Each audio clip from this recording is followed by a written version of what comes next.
It's been tough. It's been a tough season all the way around. I think just kind of a perfect storm in a lot of different ways. But, I'm confident we can get it back to be a very competitive.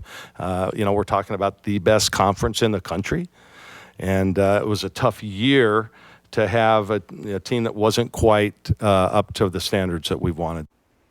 Well, it's not been an easy ride for Oregon women's basketball this season. They're dead last in the Pac-12 and a 13-game losing streak to end the regular season. But all of that is wiped clean in the Pac-12 tournament where, as we've seen before, anything can happen. Our very own KEZI 9 sports reporter Brett Taylor is joining us live from Las Vegas this afternoon for our coverage sponsored by Swanson Group.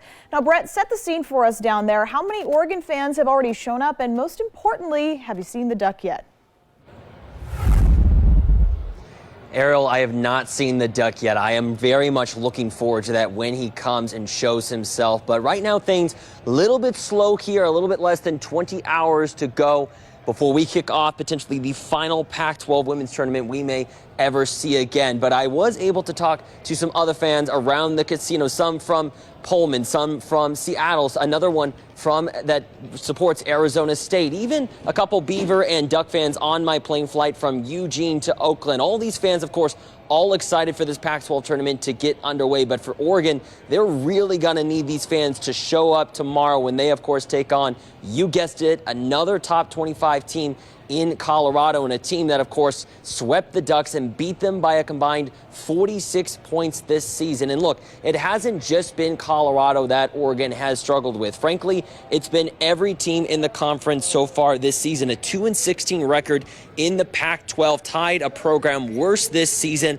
and they're also on a program worst 13-game losing streak. And just frankly, right now, no one expects much from this Oregon squad, but that's when a team can honestly be most dangerous, because this is a team that's battled all season long. They've been in some of these games.